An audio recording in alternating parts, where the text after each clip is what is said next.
Bom, boa noite. Um dos grandes instrumentos aí de defesa dos direitos coletivos é chamado dano moral coletivo.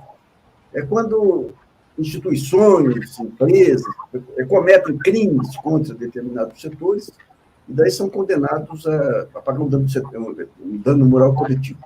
Nós tivemos recentemente duas ações estourando aí. Uma no Rio Grande do Sul, em função da morte de um negro aí, pelo Carrefour, e outra no Rio de Janeiro, agora, em função da morte do haitiano, naquelas barracas aí do Rio de Janeiro, que deu uma ampla discussão. Nós vamos discutir esse tema, que é os mais relevantes do momento, com dois procuradores que participaram dessas ações coletivas. Eu queria apresentar todos eles aqui, a doutora Guadalupe Turo Couto, que é do Ministério do Trabalho, que está com a ação do haitiano, o Henrico Rodrigues Freitas, que é do Ministério Público Federal, que está com a ação do Carrefour, o padre Ricardo Rezende Figueira, que já tem uma ação na UFRJ, tudo ligado aí à questão dos direitos humanos e tudo, e mais os nossos comentaristas semanais aí, o juiz Eduardo Apio e o professor de Direito também, e o Marcelo Auler, repórter político. Eu queria que o Marcelo desse uma introdução aí, Marcelo, para a gente começar a nossa conversa. Luiz, tem algum som que está dando eco. Não sei se é o seu aí. Alguém deve estar com dois sons ligados. Todo mundo ficou sabendo da morte do congolês Moise, em 24 de janeiro, espancado por dois colegas de trabalho deles nos quiosques. Ali era no quiosque Biruta e quiosque Tropicália. Foi uma morte violenta, foi um caso violento, filmado, todo mundo viu, todo mundo se horrorizou. Mas ainda tem mais coisa por trás disso. A morte violenta do Moise nos mostra a violência que se pratica dia a dia na orla do Rio de Janeiro pelos donos dos quiosques que vendem bebidas, comidas para aqueles que vão à praia. São 209 quiosques no Rio de Janeiro que a prefeitura autorizou uma concessionária chamada Rio Orla a explorar. E a Rio Orla repassa esses quiosques para terceiros. E um deles é o Tropicália, o outro Beirute, que são grudados. Moise é um congolês refugiado. Desde final de 2018, trabalhava nesses quiosques como uma espécie de garçom da areia.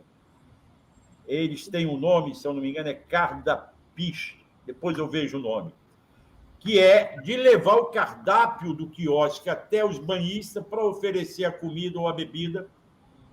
Só que ele, de 2019, final de 2018, verão de 2018 e de 2019, até morrer, 2 dias antes de morrer, trabalhou para esse quiosque Tropicália sem carteira assinada, sem direito à folga, entrando às 9 horas da manhã, saindo às 7 horas da noite, sem nenhum equipamento de proteção, sem receber qualquer proteção na pele para ficar o dia inteiro no sol, sem receber chinelo para andar na areia quente, e o pior, não tinha direito a beber água.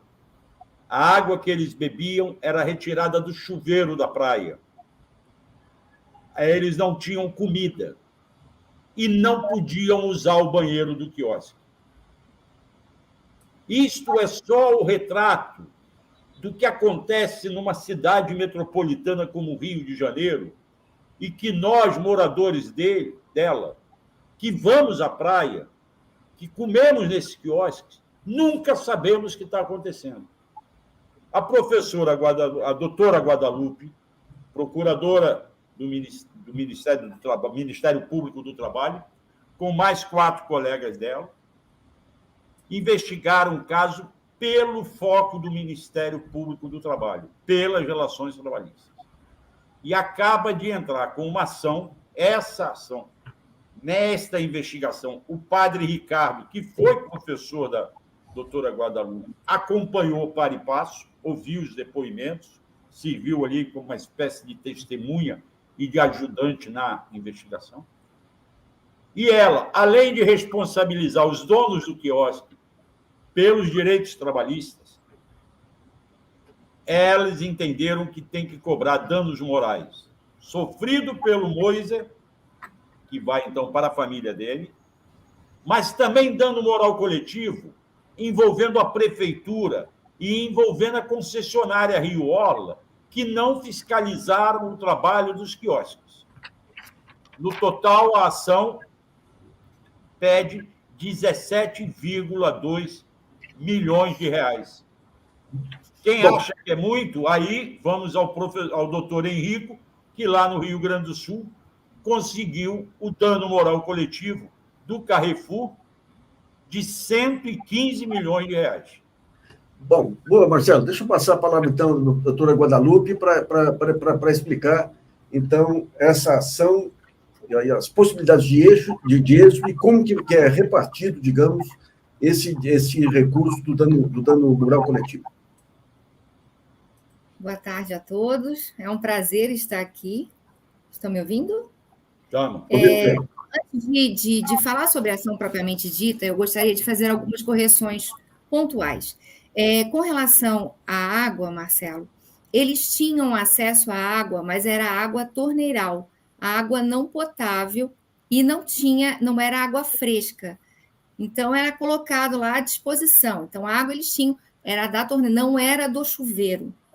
Só para pontuar isso. Bom, na nossa ação civil pública, né, a ação civil pública proposta pelo Ministério Público, o que nós buscamos é muito mais do que a reparação patrimonial. O que nós buscamos é o resgate da dignidade do Moise, da sua família e de todos os trabalhadores que prestaram serviços na Orla nas mesmas condições. Além disso, é uma resposta que o Ministério Público está dando à sociedade. É preciso que haja uma mudança de comportamento por parte de todos os empregadores do quiosque e também da Prefeitura e da Orla Rio, no sentido de exigir o cumprimento e cumpri-la, né, da legislação trabalhista e as regras atinentes ao meio ambiente do trabalho. Infelizmente, tivemos a morte do Moise e agora nós estamos querendo, por meio dessa ação, que a família tenha um mínimo, porque ficou muito claro durante as investigações que o Moise trabalhava para ajudar a família nas despesas, né, a sobreviverem juntos aqui no Brasil. Então, é importante que vocês devem ter visto que há um pedido de pensão mensal para essa família, para que consiga ser assegurada a subsistência dela até a idade, a expectativa de vida do Moise. Acho que já falei demais, eu posso continuar falando sobre os pedidos. Além disso, bom, então, a ação civil pública tem a questão do Moise, né, essa reparação, esse resgate da dignidade dele. Não é justo que a empresa que usufruiu da força de trabalho desse trabalhador enriqueça ilicitamente e não pague a família pelos direitos que ele fez jus durante todo o contrato de trabalho. Então, tem pedido dessa natureza, de pagamento de verbas rescisórias, o dano moral individual, que é essa dor, para aplacar, para reparar essa dor sofrida pela família, não só em decorrência da morte do Moise, mas todo o sofrimento durante sofrido, né, todo o que a família passou de necessidade durante a contratualidade, porque ele era um garçom da praia, chamado de cardapista, e ele ia todos os dias trabalhar, de segunda a segunda. Ele não tinha folga, ele só folgava, ele só ficava em casa nos dias em que chovia no Rio de Janeiro ou quando estava muito nublado, que o próprio empregador, num grupo de WhatsApp, dizia para todos os trabalhadores: não venham, porque hoje não vai dar movimento. Então, esse trabalhador ele não teve direito a uma vida digna, ele só trabalhava, e trabalhava sem condições mínimas para ter uma dignidade durante a execução desse trabalho. E, além disso, o Ministério Público fez pedidos no sentido de obrigação de fazer para o futuro. O que nós queremos também é que haja uma mudança de comportamento por parte dos empregadores, que contrate todos os empregados, que cumpra os direitos trabalhistas, pague os salários, dê férias, dê folga, hora extra, alimentação. Com relação ao trabalho na areia, uma pergunta que cada um de vocês deve se fazer é: como é um trabalho ficar 10 a 12 horas por dia andando na areia, trabalhando sob o sol, numa areia abrasiva, sem proteção nenhuma, sem um boné, sem um protetor solar, sem uma camiseta, óculos, sem um protetor para o pé. Então, essas eram as condições impostas ao Moise. O almoço, eles tinham que pedir que horas que vai sair o almoço, porque eles não tinham o intervalo intra-jornada.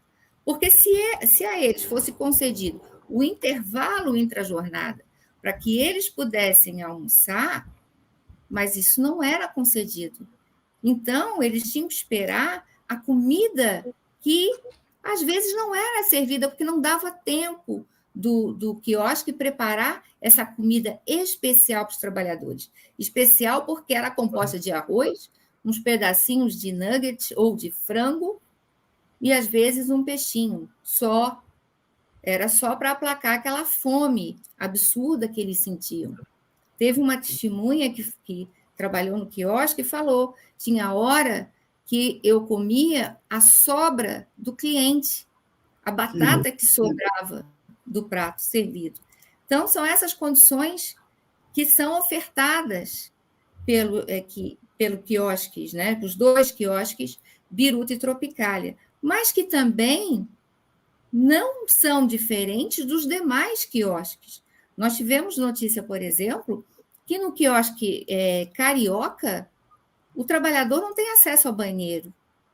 E aí, sabe como ele faz as necessidades? Ele faz um saco plástico num canto e joga no lixo. São essas as condições que nós temos na Orla Carioca. Tá. Guadalupe, obrigado pela introdução. Eu queria ver com o Henrico. O Henrico ele pegou um episódio no Rio Grande do Sul, mas que se repete por todo o país, que são seguranças de supermercados, shoppings, investindo contra pessoas negras aí. Além de contar o seu caso, Henrique, eu queria que você explicasse um pouquinho essa questão dos termos de ajustamento de conduta e da multa, para onde que vai o recurso e como que é aplicado. Está sem o som, doutor. Henrico, está sem o som. Tem que ligar o... Liguei. Está me ouvindo? Então, estamos ouvindo agora. Perfeito. Eu queria, antes até de começar a falar, se você me permitir, vou ler uma breve frase, né, do Oswald de Andrade, de 1923, quase 100 anos. Né? O Brasil, desde a idade trevosa das capitanias, vive em estado de sítio. Somos feudais, somos fascistas, somos justiçadores. Não é? Então, acho que isso, a narrativa da doutora Guadalupe, o caso do Beto aqui, no dia da véspera do Dia da Consciência Negra, não é? Refletem essa visão de país, essa visão de mundo. Não é? Quando a gente vê aí na Orla do Rio de Janeiro, que é o cartão de visita do Brasil, esse tipo de coisa. A gente não está falando lá no meio da floresta, no meio rural, escondido. Né? É uma situação ali onde, né, é a nossa face para o mundo. Então, acho que a gente tem que fazer uma reflexão. Por quê? Porque esses casos não são casos isolados, né? São casos de racismo estrutural e por vezes, institucional, né? Não que isso possa servir aí de justificativa, já que é estrutural, já que é institucional, não é assim mesmo. Não. A gente tem que reconhecer que isso tudo, a morte do João Alberto aqui pelos seguranças, não teve um fato. Foi porque ele era negro, não é? Foi porque ele estava ali. Se fosse uma pessoa branca, não ia acontecer aquilo. Ele ia ser admoestado, etc., e ia seguir a vida. E a gente, é só buscar na internet, as imagens são, assim, terríveis, né? De esganamento dele, de espancamento. Só veio à tona porque um terceirizado lá filmou e teve dificuldade para filmar, né? Havia uma restrição ali tentando. Mas acho que a gente tem que perceber que existe algumas mudanças, e eu acho que esse é o papel de algumas instituições, como o Ministério Público, não só, mas de todo o Estado brasileiro, de tentar mudar isso. E essa foi, por exemplo, a nossa atuação aqui no caso Carrefour. Acho que um aspecto que a gente tem que destacar e que permitiu a gente chegar a um TAC da magnitude que chegamos foi, em primeiro lugar, assim, a maturidade institucional nossa, do MPT, das Defensorias Públicas da União e do Estado, né, do MP estadual, que nos unimos e criamos um bloco de diálogo com o Carrefour. Não é? A gente passou aí uma discussão na sequência de conversa, assim que nós nos reunimos, com os movimentos, com a Convergência, com a Coalizão, com o MNU, com a Frente, tentando, a gente recebeu representações, não é, desses movimentos, tentando entender aquilo que a gente, as postulações da sociedade civil quanto ao fato, né, e o que não é, está dentro da nossa atribuição. E seguimos a negociação e fizemos aí, acho que mais de 100 reuniões virtuais, né, e chegamos a um termo de ajustamento de conduta que tem um valor de 115 milhões. Mas isso, para além do valor, ele traz ali, não traz a indenização das famílias, porque essas foram negociadas, foi negociada por advogados constituídos, então o nosso termo de ajustamento ficou no plano coletivo de dano moral e mais do que dano moral, a gente tem que ressaltar que tem medidas estruturais ali, não é? Que o Carrefour tem que implementar, de alteração do seu sistema de segurança, alteração de concepção interna, com capacitação, não só não só da diretoria, mas também não só das pessoas que trabalham direto com o público, sobre racismo. Né? Entender que esse é um processo que permeia a sociedade brasileira e que necessita ser transformado. Né? Necessita. A gente tem que pensar aí com a chamada Lei Áurea, não é? A gente não teve nenhuma medida de reparação, de inclusão, de nada. Isso veio, não é? 1888, veio 100 anos depois, não é? Com a Constituição. Não é? A gente teve 100 anos de espera. Não é? E aí, dentre as medidas, vejam só que a gente, além dessas que visam essa alteração de uma postura estrutural e institucional, não é? Tem medidas reparatórias. Então, dos 115 milhões, 68 milhões vão para bolsas de estudo, não é? De graduação, mestrado e doutorado. E isso tem um reflexo de pessoas negras, né? A gente tem que dizer bem específico, de pessoas negras. O fato é a morte de uma pessoa negra. Então, isso faz com que a gente tenha aí algumas mudanças, não é? Dentro dos limites do acordo, formando pessoas, não é? Que podem, aí, com mestrado, doutorado, inclusive, concorrerem a vagas de professores universitários, quebrando essas barreiras invisíveis do racismo, né? Mostrando que as pessoas negras estão alijadas das funções mais prestigiadas, não por incapacidade, mas porque o racismo bloqueia e impede que elas acessem. Então, essa é uma das medidas. Tem outras bolsas de estudo mais profissionalizantes, não é? Tem medidas de campanha antirracista, tem valores, não é, que chegam a mais de 10 milhões nesse aspecto, tem valores destinados a o Cais do Valongo, no Rio de Janeiro, não é? Porque há a ideia de criar ali um espaço, porque foi onde entrou a maior quantidade de pessoas escravizadas no Brasil, então há necessidade aí também, né, de fazer resgate de memória e verdade, não é? Quanto à escravização da população negra. Então, é um complexo de medidas, o TAC tem mais ou menos 40 páginas de medidas em vários eixos, sociedade, não é? Trabalho, segurança privada, então, tudo isso. Ao lado disso, a gente tem que falar também que o problema de segurança privada não é só um problema das empresas privadas que contratam esse serviço, é um problema de falta de fiscalização e de controle e de treinamento, não é? E que esse é um papel do Estado, né? Quem faz o licenciamento dessas empresas é a Polícia Federal. Então, e não há nada, por exemplo, nos treinamentos desses seguranças privados em relação à questão de direitos humanos. Não há treinamento antirracista. Então, as pessoas saem dali e vão ser segurança e não tem nenhum prévio diálogo sobre isso, sobre direitos humanos, sobre, não é, como fazer um trabalho antirracista no seu trabalho.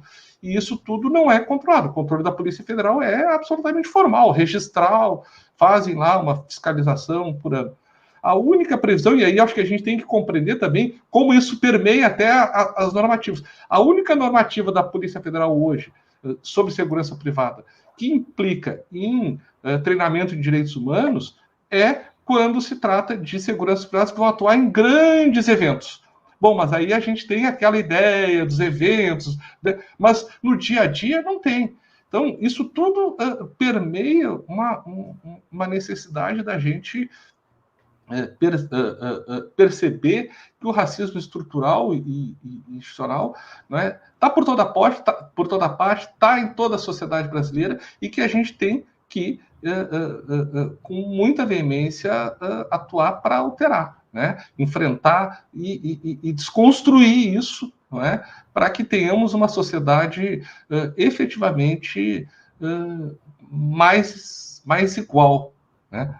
Acho que essa podia ser a minha... E aí a gente vai conversando sobre outros aspectos. Luiz, eu queria aproveitar, eu tenho até algumas questões para conversar com o Chico, mas o padre Ricardo Rezende me falou que ele tem um outro compromisso, talvez ele tenha que sair. Então, eu gostaria de ouvi-lo.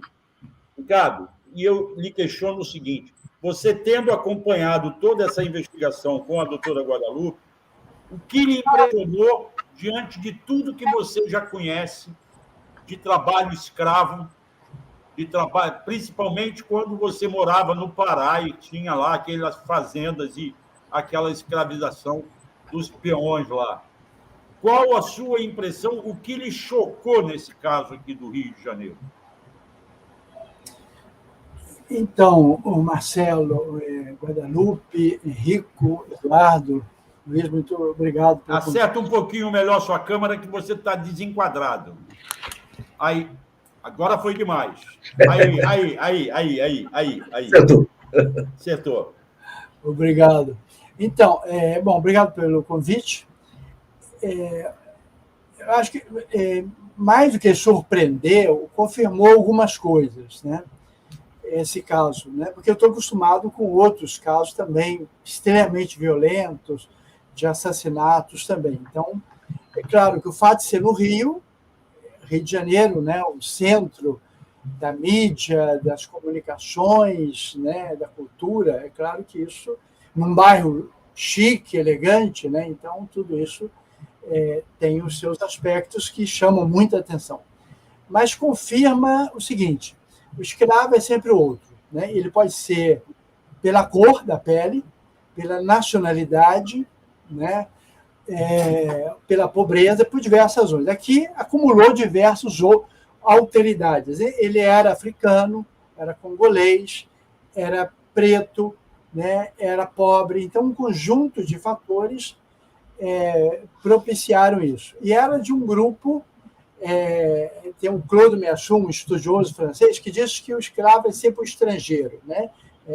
Para dizer desse fato de ser o estranho naquilo que está vivendo. Então, nesse caso, é um menino que vem de um país em guerra, né? Ele, no país em guerra, ele conhecia a perseguição política, né? É um país que sofreu muitíssimo uma escravidão comparável no crime ao que houve na Segunda Guerra Mundial com Hitler, que é o caso do rei Leopoldo na ocupação do Congo belga. Foi um horror. Fala-se mais de 5 milhões de pessoas mortas no Congo. Então, um país devastado, e é um país que ficou sob a colonização belga até 1960. Então, é um país que foi criado com o nome de Zaire, e a partir de 97 se tornou República Democrática do Congo, né? O Congo belga, como é muito conhecido.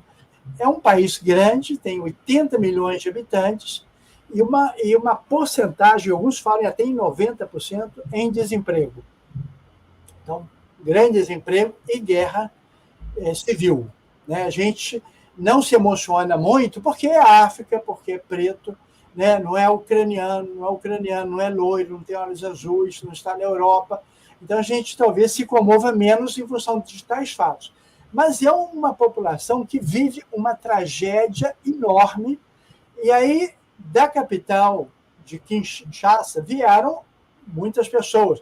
Nós fizemos uma entrevista aqui, fizemos uma pesquisa, entrevistamos 26 pessoas. 26 pessoas em idade de trabalho e que já tinham tido alguma experiência de trabalho no Rio de Janeiro. Desses 16 eram homens, 10 mulheres.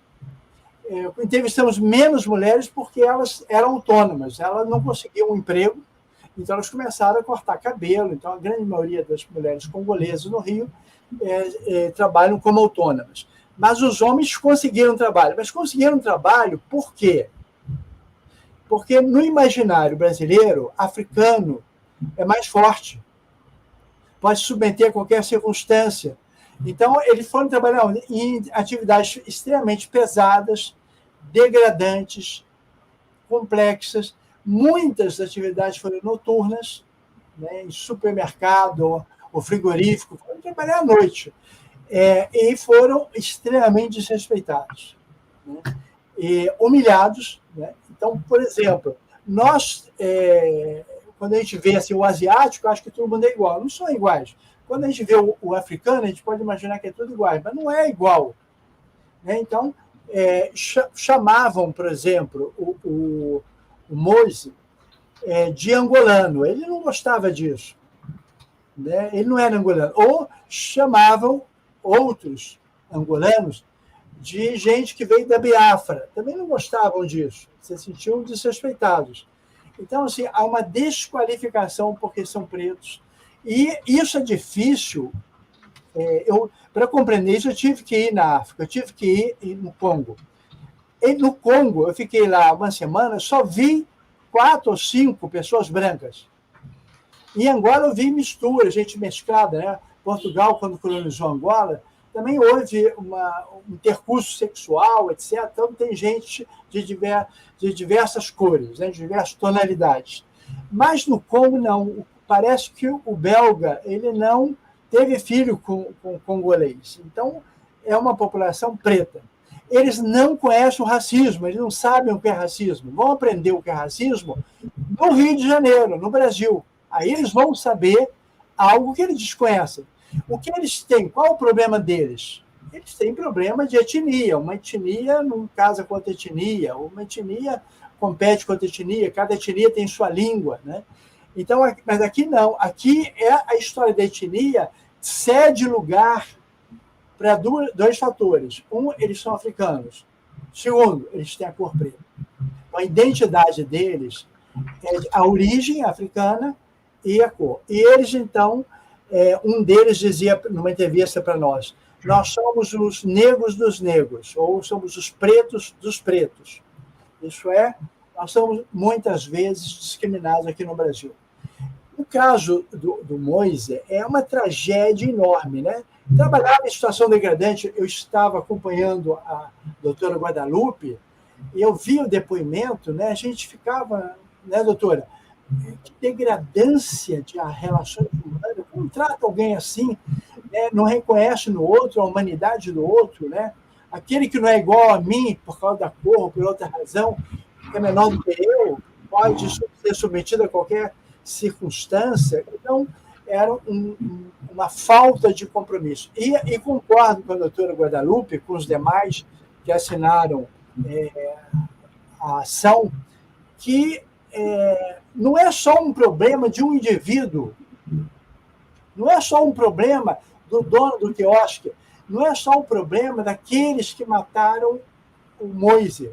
É um problema muito mais amplo, é um problema que envolve a responsabilidade do poder público. O poder público não pode se omitir. Ele tem responsabilidade. O governo brasileiro assinou convenções internacionais, tem que obedecer, tem que respeitar o povo brasileiro, porque não respeita, né? O caso do doutor Henrico é um exemplo disso, né? Um homem brasileiro que foi morto porque não tinha cor branca, não tinha os olhos azuis. Então, ele sofreu uma discriminação. Mas, no caso do Moise, é um refugiado. O refugiado tem que ser protegido. Ele fugiu do Congo para não ser morto e foi morto no Brasil. Assim, não pode. Trabalhou na pesquisa comigo uma congolesa chamada Sara.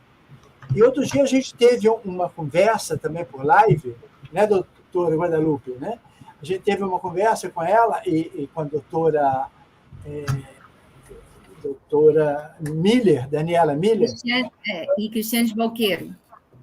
Isso. Aí ela dizia o seguinte, ela disse, no início eu achava que o problema dos congoleses no Brasil, porque ela é congolesa, né? É porque o governo brasileiro, na sua política pública, não reconhece a formação das pessoas. Então, chega um médico aqui, ou uma médica, que é uma heroína, uma mulher incrível que salvou vidas no Congo, se dedicou ao atendimento de pessoas estupradas na guerra, e teve que fugir, senão morria. O diploma dela não vale nada, nem para auxiliar de enfermagem serve, e ela, entendeu, vai trabalhar em situação degradante, é uma situação dramática, né? Mas ela dizia, eu achava isso, porque o governo não reconhece os diplomas. Então, chega economista, não tem reconhecido. Chega o médico, não é reconhecido. Aí ela disse, mas eu estudei no Brasil. Eu fiz ciências sociais em Salvador. Eu fiz o mestrado na Universidade Federal do Rio de Janeiro. Mas não tinha emprego para mim. Não tinha emprego para mim por quê? Ela perguntava.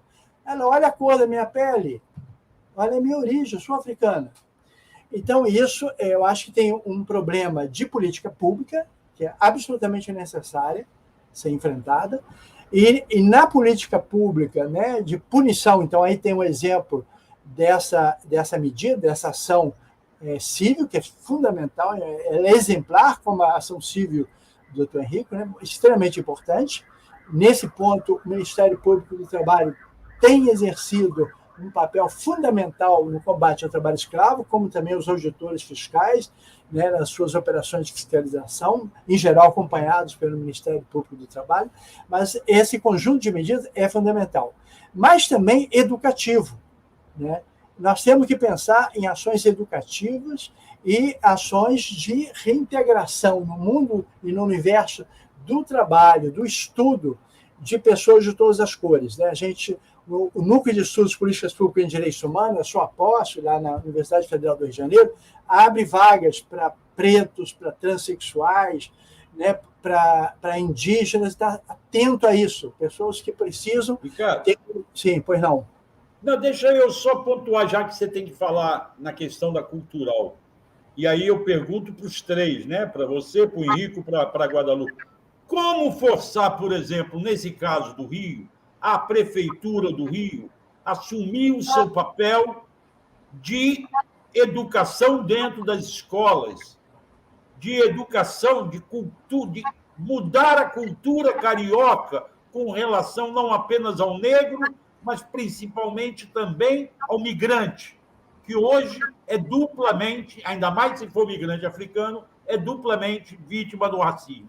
Eu pergunto aos três, qual é a forma, talvez a gente até possa voltar ao Henrico, saber se entre as medidas que os 115 milhões vão ajudar, está prevista essa parte de educação cultural do povo.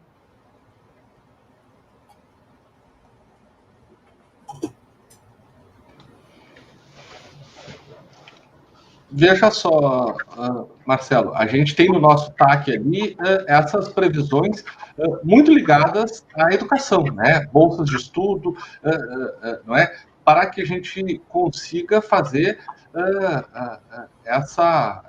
esse bolsa de estudo e bolsa de permanência, né? Para que a gente consiga garantir aí a formação de pessoas negras. Por que falo bolsa de permanência? Esse é um outro problema, né? Há uma evasão significativa, não é, de cursos superiores por pessoas negras. Até porque tem muitos cursos que são elitistas, né?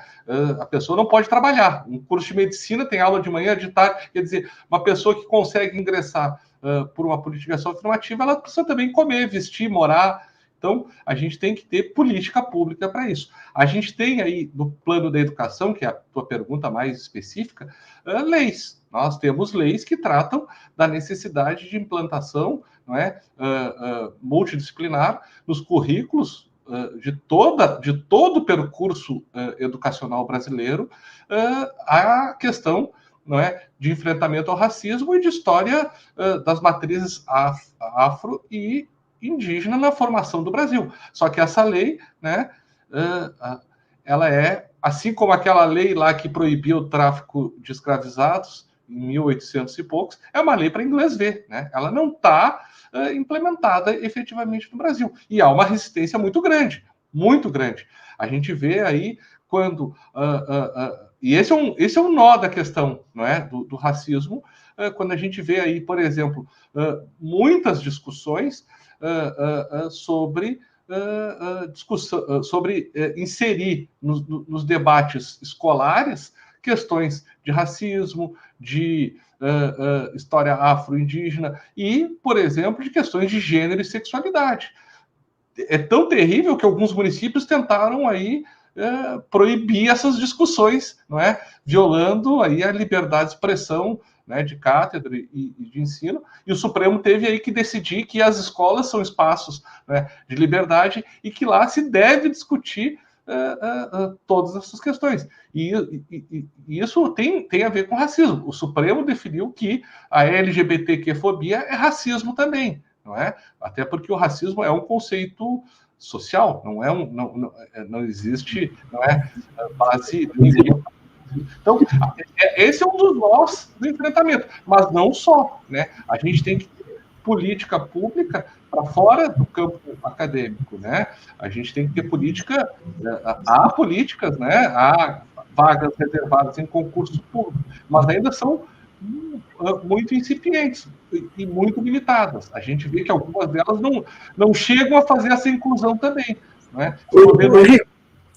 Uma dúvida que eu tenho, há uns 20 anos atrás, uma colega sua aqui, que está perto de mim aqui, entrou com uma ação coletiva aí contra a TV Record pelos ataques às religiões afro. E ela foi atacada pela mídia, que disse que era censura, e o judiciário, uma juíza que deu ganho de causa lá, e ela sofreram ataques de todos os lados, e levou 20 anos. Como que o judiciário hoje está frente a essas questões ligadas a racismo e reparação?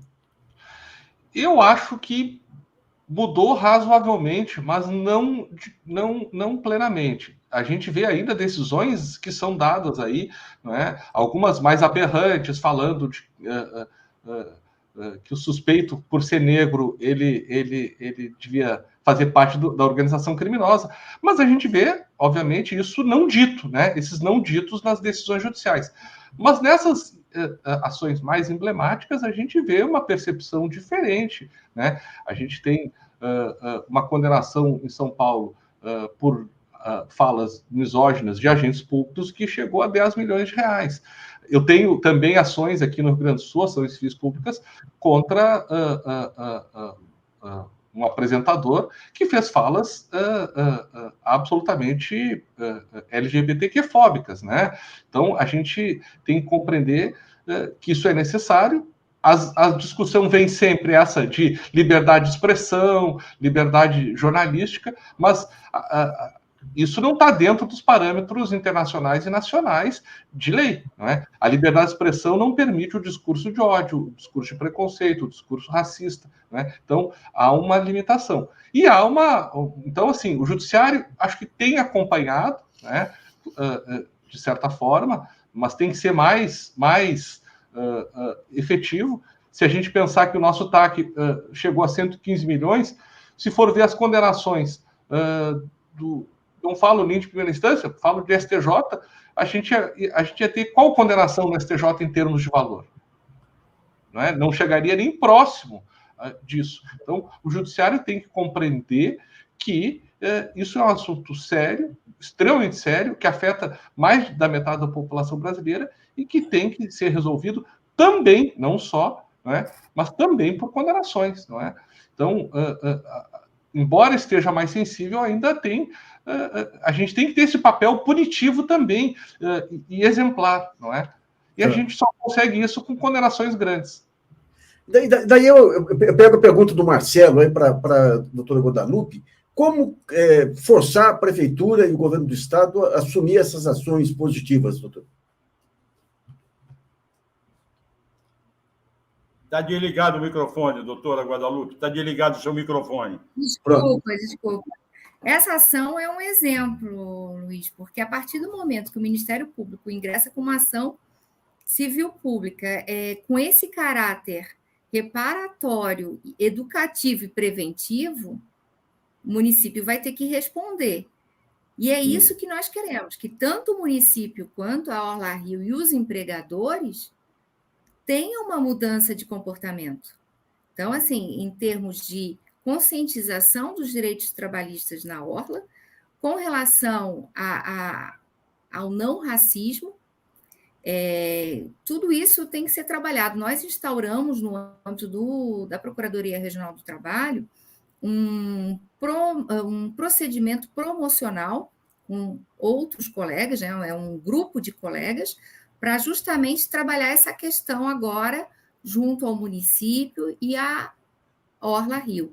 Então, assim, com relação aos demais quiosques, nós vamos investigar isoladamente, na medida do possível, mas nós queremos nos aproximar do município e da Orla Rio para que haja um movimento no sentido de desenvolver uma política pública de conscientização dos empregadores, da sociedade e dos próprios trabalhadores. Esse é o nosso interesse. Acho que eu caí. Não, você está me ouvindo? Não, estamos ouvindo, mas o som está entrecortando. O Eduardo Arco quer fazer uma colocação, Cif. Não sei o que aconteceu. Obrigado, amigos. Eu estava ouvindo aí o nosso padre Ricardo mencionar a questão do Congo. Veio à minha memória um livro famoso No Coração das Trevas, que escrito por Conrad, acabou depois gerando um filme famoso também, que é o Apocalipse Now, que se passa exatamente no Congo e trabalha exatamente com a barbárie que foi implantada, né, naquele país pelos europeus. Mas, pulando para um outro assunto, eu vi que o tema política pública é um tema recorrente na tarde de hoje. Foi citado inúmeras vezes, mais de 20 vezes nós falamos aqui de política pública. Então, essa é uma questão que me preocupa e é a pergunta que eu endereço para os dois procuradores. Políticas públicas, tradicionalmente, têm que ser projetadas, formuladas e depois, no futuro, executadas pelos poderes eleitos pela população, legislativo e executivo. Claro que nós vivemos um momento de enorme timidez hoje no plano federal em relação a políticas afirmativas e medidas compensatórias por toda essa barbárie que a escravidão representou ao nosso país. E nisso, o livro do Gessé de Souza é exemplar, em narrar toda essa epopeia e todo esse sofrimento. Então, não vou me deter nisso. Mas me incomoda um pouco o fato de que, no caso do Rio Grande do Sul, o doutor Henrico instaurou o TAC e fez um trabalho maravilhoso e pesado, pelo que eu vi, mas a partir de um caso individual. Então, me interessa saber como que ele conseguiu transformar um caso individual em um caso transindividual, um caso em que os afetados não podem ser identificados, não podem ser personalizados. E na medida que você sugere um dano moral coletivo, você está trabalhando com direitos transindividuais, você está trabalhando com interesses difusos, não interesses de um grupo específico e não interesses de uma pessoa, como na pessoa do Beto, que foi assassinado. No caso do Rio de Janeiro, também me preocupa a mesma questão. Se lá a Procuradoria fez um trabalho de investigação para, de fato, identificar que esses casos ocorrem de forma estrutural, de identificar que há um dano moral coletivo mensurável e não um dano envolvendo simplesmente um grupo específico de pessoas. Então, é uma questão técnica, mas é importante. Então, me preocupa um pouco saber se não estariam, em ambos os casos, forçando um pouco a barra diante da omissão do Poder Público Federal, tanto do Congresso Nacional quanto do Executivo, em tomar medidas, em implementar políticas públicas. Caso do Rio de Janeiro, é claro, né, caso de omissão de fiscalização, nesse caso aí, das barraquinhas da obra. Então, aí, essa que é a pergunta que eu faço aos procuradores. Henrico. Bom, eu queria, antes até de responder especificamente à questão do caso ali, eu acho que a gente tem que só fazer uma definição, né? Acho que a gente tem um princípio democrático na nossa Constituição, que é de eleições periódicas, de eleição de nossos governantes, e que vão trazer ali aquilo que foi, aquele projeto que foi votado na eleição. Mas esses projetos, eles têm que estar dentro do arcabouço constitucional, não é? A gente tem na Constituição o artigo 3º, que fala em construção, não é? Objetivo da República, a construção de uma sociedade livre de preconceitos, de discriminação. Então, qualquer gestor público, qualquer setor do setor público, seja Poder Executivo, Legislativo, Judiciário, Ministério Público, tem que cumprir o artigo 3º. O que a gente tem aí, quando a gente fala em aspectos democráticos, cada gestor eleito traça o seu caminho para chegar naquele objetivo. Então, um gestor, mesmo eleito, que pensasse em fazer algo contrário a esse objetivo constitucional, ele está afrontando a ordem estatal, né? Então, primeiro, isso. A gente pode trabalhar com o princípio democrático, quais os caminhos para chegar no mesmo objetivo quando a gente fala em racismo. Então, não há escolha do gestor, não é? Sobre enfrenta ou não o racismo. Só que, no caso concreto ali, veja só, a gente tem que trabalhar, e essa é a grande questão dos conceitos de racismo estrutural e institucional, que permitem a gente perceber que não é um caso isolado. Se tu for ver, e aí não quero particularizar só no Carrefour, essa é uma conduta que acontece de forma generalizada na sociedade brasileira, tanto do setor público como privado. A gente tem normas para o setor privado, mas são de soft law, são normas internacionais sem uma cogência. Agora, temos a internalização em plano funcional da Convenção de Enfrentamento ao Racismo. Então, temos normas sempre voltadas ao poder público. E ali a gente vê que esse caso do João Berto não é isolado. Outras condutas que estão sendo apuradas, inclusive, pelo MPT. Não é? A gente tinha um caso aqui no Rio de Janeiro, da mesma empresa, do avental escrito só para brancos. Não é? Então, da mesma empresa. Mas a gente vai, na sequência, o que aconteceu? Não aconteceu uma morte na Bahia, numa outra rede de supermercados? Da mesma forma. Então, a gente percebe aí que isso há uma estrutura, não é? E esse foi, inclusive, fundamento, inclusive, para a denúncia criminal nesse caso, não é? De que aquele crime só se praticou com base numa circunstância, não é? Estruturante, que leva à possibilidade de realização de um ato de barbárie a uma pessoa só porque ela tem uma cor da pele diferente. Então, isso é muito complexo, obviamente, porque, Eduardo, porque ninguém vai chegar aqui na hora de que vai cometer uma barbárie como aquela, vai matar o João Alberto, vai esganá-lo, vai espancá-lo até a morte, vai ter, eu estou fazendo isso porque tu é negro. Ninguém vai confessar, salvo um caso, não é, extremo, ninguém vai fazer isso.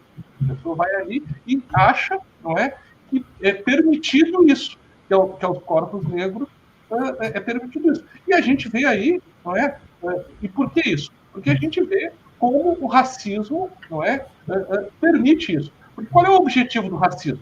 Qual é a finalidade pela qual ele foi construído? Que é a de permitir a desumanização das pessoas. Foi o caso dos judeus, não é? É o caso quando tu associa, por exemplo, as características de pessoas negras a pessoas sujas, fedorentas, ao cabelo, ter baratas, não é? Então, existe aí um processo que o racismo permite, de desumanização, que leva aí às consequências, como, por exemplo, o caso, não vou entrar no caso da doutora Guadalupe, mas esse caso da escravização moderna, análoga à escrava. Não é? Quando eu me permito dizer que uma pessoa é inferior ou não é humana, e o processo do racismo serve para isso, me permite também explorá-la dessa forma e criar condições não é, terríveis. Então, a gente tem que compreender que esses mecanismos são estruturais, institucionais, e eles foram criados intencionalmente. Se a gente for partir para uma análise histórica, não é, para não me alongar muito aqui, mas no mesmo momento em que o Brasil votou a lei que proibia o tráfico de escravos lá transatlântico, na mesma semana votou a lei de terras. Não é? E o que a lei de terras faz? Diz que só é proprietário de terra no Brasil aquele que tem um título. Aqueles que têm a posse da terra, que eram os quilombolas, os indígenas e outras pessoas, não tiveram acesso. Então, isso é um projeto de Estado que foi feito. Depois tu vai ver ali também, nessa época, era vedado às crianças escravizadas acessar a educação. Então, é todo um projeto de Estado, não é, que vai gerando isso e que só começou a ser efetivamente debatido no Brasil como norma em 88, quando a gente tem aí políticas que são preventivas, né, mas a gente tem que ter essa conduta, reconhecer a estruturação do racismo e enfrentá-lo, inclusive no campo das empresas privadas. Né? Eu queria só... Fala, Eduardo. Não deixar perder o fio da meada. Do que os para mim, eu peguei a conclusão, desculpe se eu estiver equivocado, e concordo no mérito do combate à escravidão, mas fiquei com a impressão de que o Carrefour pagou o pato por algo que todos os demais fazem. Então, quer dizer, por que o Carrefour especificamente é réu nesse processo e por algo que é estrutural? O Carrefour está pagando por algo que todos os demais fizeram, é isso? Olha, Eduardo, eu não sei, eu não tenho outros fatos na minha ordem de atribuição. Te garanto que se eu tiver, aí falo por mim, outro fato com a mesma repercussão e a mesma estruturação, eu vou atuar da mesma forma. Né? Então, não é uma atuação especificada em relação ao Carrefour por esse ou aquele motivo, e sim porque houve um fato. Não é? Se eu tiver um outro fato, agirei da mesma forma. Mas acho também que a gente tem momentos em que a gente tem que romper um pouco os paradigmas, não é? Romper e criar novos paradigmas. Acho que esse caso que a gente trata do TAC do Carrefour, ele pode ter estabelecido, ou pelo menos acho que pode ser um elemento de tentar buscar um novo paradigma em reparação, né, no Brasil. E acho que isso é importante. Tanto que foi copiado no Rio. Fez o Ministério Público do Trabalho partir para esse método. E a gente vê aí, por exemplo, na questão do LinkedIn que bloqueou uma proposta de ação afirmativa ali. A Castro já entrou com ação lá. E eu acho que é isso que tem que acontecer. É uma mudança de paradigma, tanto das associações, como do Estado brasileiro, como dos Ministérios Públicos, não tolerar mais esse tipo de situação. Aconteceu? é a ação, ou o TAC, que é o que a gente tem como instrumentos legais na busca dessa isonomia. Então, acho que o que não pode mais é a sociedade brasileira e o Estado brasileiro tolerar atos como esse. Não é? E seja qual seja a empresa, não há uma escolha de um caso, não é? Foi o que chegou a nós naquele momento. Eu queria, Luiz, antes que a gente já está caminhando para o final, eu queria trazer uma questão para a doutora Guadalupe e para o padre Ricardo, ainda ligado, inclusive que a Célia Lacerda lança, que a nossa Telenauta está lançando também. Nos quiosques que ficam na Zona Oeste, na Barra da Tijuca, há sempre a fala de que ali há um domínio das milícias, de milícias que atuam na Zona Oeste, mais para cima, mais lá para Santa Cruz, Jacarepaguá.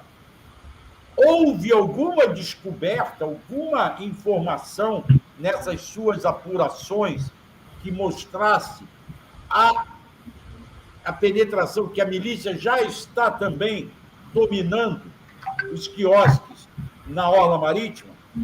E, ainda que não tenha sido motivo da sua apuração, descobre-se o que fez aqueles outros 2 rapazes que também eram explorados pelo quiosque Biruta, eram empregados do Biruta, levarem o Moisés à morte. Marcelo, como bem colocaste, não foi objeto do Ministério Público do Trabalho ingressar na seara criminal. Inclusive, na minha petição inicial, que se tivesse oportunidade de ler, eu deixei muito claro que nós ouvimos várias testemunhas, mas a maioria não quis prestar depoimento por medo de represália. Então, assim, se existe milícia ali, há grandes indícios. Não era objeto da minha investigação. Então, havia uma promessa minha, um combinado meu com cada testemunha. Eu não vou entrar no aspecto criminal. O meu é só trabalhista. E aí eu dizia mais ou menos as perguntas que eu ia fazer. E aí as pessoas concordavam em prestar depoimento. Foi nesse sentido, só mediante esses combinados, que eu consegui obter prova, Marcelo, para tu veres a dificuldade que nós enfrentamos para instruir esse inquérito.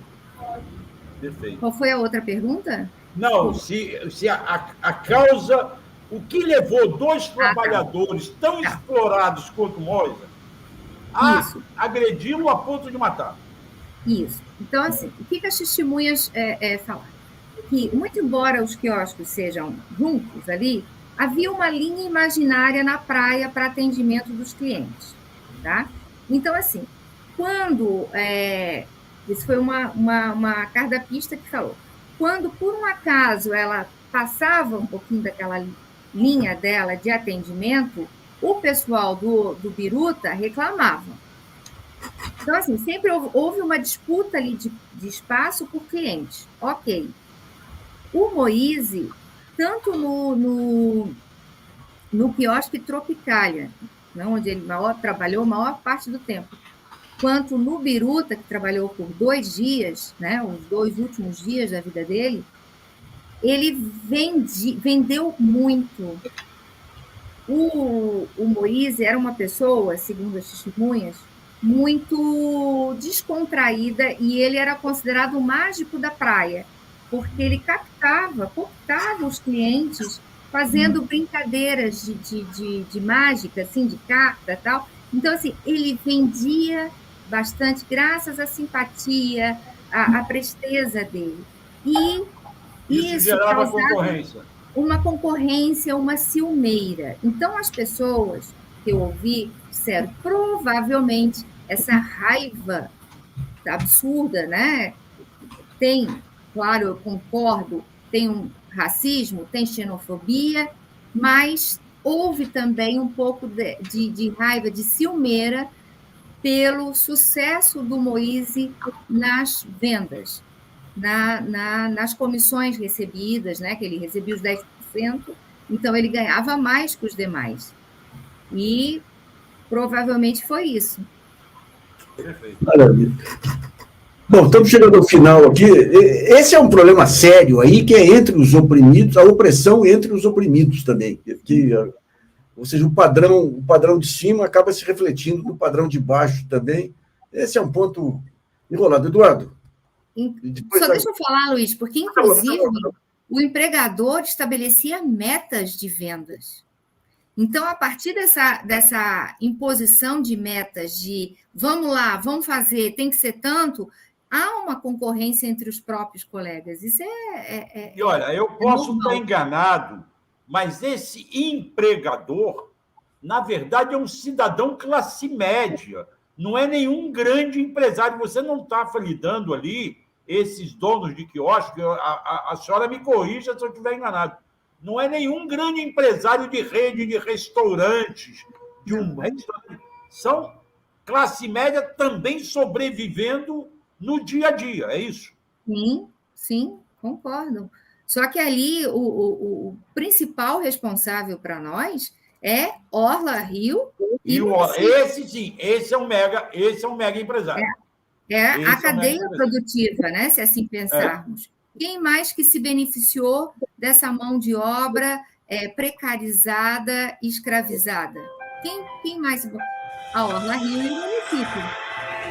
Então, a responsabilização, por isso que eles foram incluídos como responsáveis solidários na ação civil pública proposta pelo Ministério Público do Trabalho. Não, só 3 fatos rápidos da semana. O primeiro fato, Deltan Dallagnol, que já todos nós debatemos, foi condenado pelo Superior Tribunal de Justiça a pagar uma indenização ao presidente Lula por aquele famoso PowerPoint. Então, só para registrar o fato, talvez tenha que recorrer lá ao cofrinho da banheira.